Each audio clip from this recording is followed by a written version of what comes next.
Salut à tous et bienvenue dans ce deuxième épisode de notre aventure de zéro sur Dofus Touch. Dans l'épisode précédent, je vous avais dit que je jouerais Osamodas, mais pas que. En effet, comme vous venez de le voir, j'ai l'occasion de jouer sur 3 appareils, donc 3 comptes différents, donc j'ai choisi de faire cette aventure en team de 3, avec un Eneripsia, pour le moment majoritairement eau, un peu feu, et un Zobal, majoritairement terre, un peu air. On verra au fur et à mesure de l'aventure quel élément je choisirai pour ces deux différentes classes. Pour ce qui est de mon Osamodas, il est toujours pour le moment eau et air, et je pense le garder dans cet élément pour une bonne grosse partie de l'aventure. Maintenant que l'île d'Albuera est terminée, nous arrivons à Astrub et on va enfin pouvoir commencer à jouer au jeu Dofus, on va dire. Pour ce faire, je trouve qu'une des quêtes les plus importantes à prendre dès le début de son aventure est la quête Tour du Monde, qui consiste à taper les différents donjons du jeu au fur et à mesure, sous forme de quêtes, et de gagner des kamas et de l'expérience en rendant ces quêtes, mais aussi en faisant les donjons et les succès des différents donjons. Afin d'avoir accès à cette fameuse quête Tour du Monde, il nous faut au préalable réussir le succès Un disciple modèle, qui consiste en une série de quêtes, donc une arrivée discrète, la vie d'Archimède qu'on est en train de faire pour le moment. Il y a aussi notre quête de classe et notre quête de dévotion de classe. Et enfin la quête rumeur astrubienne. Toutes ces quêtes seront faites dans cette vidéo. Pour ce qui est de la quête de classe, ici évidemment j'ai fait celle de l'Osamodas. Pour les différentes classes, il y a une quête différente à réaliser. Ce sont des petites quêtes assez simples où il suffit de suivre, de changer de map et de parler à des PNJ. Mais voilà, sinon il y a le site Papicha qui est très bien fait et qui répertorie toutes les quêtes du jeu Dofus Touch. Revenons un peu sur ma team et le choix des différentes classes. Donc tout d'abord l'Osamodas qui, comme je vous l'ai dit dans la précédente vidéo, est une classe que j'affectionne beaucoup et avec laquelle ça me fait plaisir de jouer. Ce sera plutôt mon main, donc le personnage sur lequel je jouerai le plus. Si je dois jouer avec un seul compte, ce sera principalement avec mon Osamodas. Ensuite un Eneripsa, qui est je trouve la classe la meilleure pour jouer en team, étant donné qu'il a un très bon rôle de soutien et que c'est une classe qui peut aussi très bien fonctionner toute seule. Donc ce sera mon compte secondaire, on va dire, le deuxième compte avec lequel je jouerai le plus. Et enfin, un Zobal, qui est une classe que j'ai très peu jouée, mais que je trouve très sympa, très polyvalente en PVM, en team ou également en solo. Et voilà, j'avais envie de la tester un peu. Et je trouve cette composition sympa, en tout cas moi elle me plaît. Et c'est surtout ce qui compte quand on joue à un jeu, c'est que ce qu'on fait nous plaise. Donc voilà. Je voulais également vous remercier de suivre cette série. Je ne m'attendais pas à ce que la première vidéo touche autant de personnes. Enfin, autant de personnes, c'est un très petit nombre, mais pour une première vidéo sur une chaîne, j'ai été étonné du nombre de vues, du nombre d'abonnés que j'ai eu et du nombre de likes, etc. Enfin, je suis assez content et je voulais vous remercier. J'en profite également pour vous dire que si vous avez le moindre commentaire à me faire, n'hésitez pas à mettre un commentaire. Si la vidéo vous plaît, à mettre un j'aime, à vous abonner si vous voulez continuer à suivre cette série et activer les notifications, évidemment, pour ne pas rater un seul épisode. Et voilà, c'était la petite page pub, mais je tenais à vous remercier parce que ça m'a vraiment fait plaisir de voir que des gens suivaient cette vidéo et que la vidéo, en tout cas, marchait mieux que ce à quoi je m'attendais. Pour ce qui est dans l'avancée des quêtes, vous venez de voir qu'on a fini la quête La vie d'Archimède et qu'on commence notre quête de classe qui, chez les Osamodas, est la quête Les Inutrophs sont nos amis. Donc comme je vous l'ai dit, il suffit de passer de map en map et de parler à des PNJ. Ici, sur cette map, j'ai parlé aux chevaliers, comme vous venez de le voir, aux mercenaires d'Astrub. En fait, c'est pour lancer une quête pour faire les tanières dans le jeu. Donc les tanières, ce sont des sortes de mini-donjons où il faut battre un mob qui est un peu moins fort que le suivant. Au début, ce sont les sombres, ils sont appelés sombres. Et ensuite, un second mob qui, lui, est le mob céleste, qui est plus compliqué que le précédent, mais fonctionne sur la même mécanique.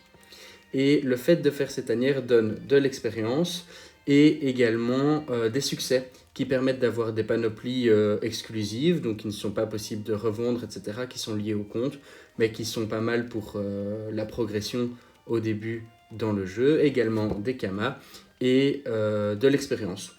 Donc c'est très intéressant à faire. Elles sont réalisables tous les jours une fois, donc les 2 boss sont battables tous les jours une fois, grâce à la boîte de badge qu'on vient de recevoir en parlant aux fameux mercenaires d'Astrub, et également grâce aux badges qu'on peut recevoir en battant ces différents boss. on peut recevoir des badges qui nous permettent de les réaffronter.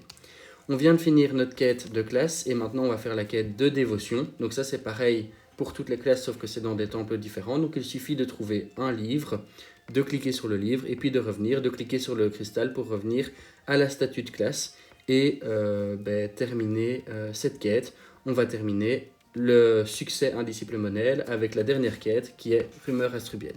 Donc oui, ces différentes quêtes ne sont pas les plus intéressantes, mais elles sont à faire au début d'une aventure, et c'est pour ça que je vous les partage. C'est parce qu'on est encore au début, on fait les choses un peu embêtantes pour commencer, mais au moins comme ça, une fois que c'est fait, on pourra jouer et profiter pleinement de notre aventure en ayant fait les différents prérequis nécessaires. Donc ici, pour cette dernière quête, on va devoir aller parler à un Pandawa près du lac d'Astrub, et enfin terminer le succès pour aller retourner près de Metag Grobil, qui est celui qui nous permettra de lancer la quête Tour du Monde. Voilà, on vient de finir les différentes quêtes. Donc comme vous allez le voir, enfin comme vous le voyez d'ailleurs maintenant, je n'ai pas encore reçu le succès. En fait c'est normal, c'est parce que mes quêtes de classe n'ont pas été validées, ça arrive parfois, et donc il suffit d'écho au reco, donc changer de personnage et revenir sur son personnage pour que le succès se valide. Et donc voilà, comme vous le voyez, mon succès est terminé. Je peux retourner auprès de Metagrobil pour entamer la fameuse quête Tour du Monde, en tout cas la recevoir et y avoir accès. Pour cette quête Tour du Monde, elle est divisée en deux parties. Donc il y a la partie du maître des clés, qui commence par le donjon des champs, ensuite c'est le Bouffe-Tout Royal, et je ne me souviens plus de la suite. Et il y a aussi la partie d'Hématompus, donc l'étoile du clergé, je pense, ou quelque chose comme ça, ou du gerbet, l'étoile du gerbet, qui, elle, nous demande de taper en premier le mob l'éponge. Avant d'accéder à ces donjons, on doit taper différents mobs. Donc pour Hématompus, il faut taper 3 pichons blancs, et pour Metagrobil, il faut qu'on tape un Abrachnide, un Cavalier Porcasse et un Berger Porcasse, je pense. Donc ce sont des choses que je ferai dans la prochaine vidéo, en tout cas pour la partie Metagrobil, afin d'avoir accès aux différents donjons. Comme vous pouvez le voir, je viens d'entamer la quête des tanières, en commençant évidemment par la première tanière qui est la tanière des Pious, donc avec le Piou sombre qu'on est en train de combattre, et ensuite le Piou céleste qui est le gros boss entre guillemets. Ici dans cette tanière, le but est de nous apprendre que les mobs peuvent avoir des résistances à certains éléments. Donc ici chaque tour, le mob va se donner des résistances dans un élément au hasard et des faiblesses dans tous les autres éléments. Par exemple ici, c'est l'élément feu dans lequel il a eu des résistances. Il y a aussi un succès, comme je vous en avais parlé, qui est de réaliser ce combat en le moins de tours possible. Ici, je l'ai réalisé en moins de 5 tours, donc j'ai réussi tous les succès, et donc j'ai reçu toute la panoplie qu'on pouvait recevoir grâce au succès de cette tanière. Vous aurez également réalisé que dans cette vidéo, j'ai pas mal XP, rien qu'en faisant les quêtes et cette tanière. Donc j'avais activé le bonus pack avant le début de la vidéo. Et donc je suis passé du niveau 30 au niveau 38, rien qu'avec ces quêtes. Donc je trouve que c'est pas mal. Ensuite, après avoir réalisé ces différentes quêtes, j'ai choisi d'aller taper un peu des Pious avec ma team. Donc pourquoi les Pious? Parce que je trouve que ce sont des mobs faciles, qui XP bien au début de notre aventure, mais également parce que c'est une zone très farmée, car les ressources coûtent pas mal cher pour des ressources débutants. Par exemple, sur le serveur R de Grise, les 10 plumes de Piou vert sont à plus de 8000 kamas, ce qui est quand même vraiment pas mal pour commencer, surtout qu'avec 3 comptes, je drop 3 fois plus. Donc c'est quand même vraiment intéressant. Et voilà, d'ailleurs vous aurez remarqué au début de la vidéo que j'avais déjà un peu farmé les Piou pour tester ma team et voir un peu comment elle fonctionnait. Et du coup voilà, j'ai déjà réalisé le succès mob, donc ici ce n'est pas ça qui est intéressant, mais juste le drop. Et voilà, j'ai aussi réalisé le succès des monstres à Albuera de mon côté, afin d'être à jour dans mon aventure. En parlant de comment fonctionne ma team, j'en suis assez content pour le moment. Je trouve que c'est des classes qui fonctionnent pas mal ensemble et qui sont assez polyvalentes, donc je suis vraiment plutôt content de mon choix. Voilà, c'est à peu près tout. Et donc, je vais vous faire une petite ellipse, car vous vous en doutez, ce ne sont pas les combats les plus intéressants, on est face à des Pious. Et aussi, comme c'est une zone très farmée, notamment par des bots, eh ben, c'est assez dur de trouver des combats, et donc si c'est pour chercher des maps pendant 5 minutes, c'est intéressant pour personne au niveau de la vidéo. Donc voilà, je vais échanger un peu toutes les ressources sur mon Osamodas. Donc vous verrez qu'en une dizaine de minutes, j'ai à peu près 15 000 kamas sur chacun de mes persos. Alors je triche un peu parce qu'il y a les laines de bouffeton blanc qui coûtaient très cher.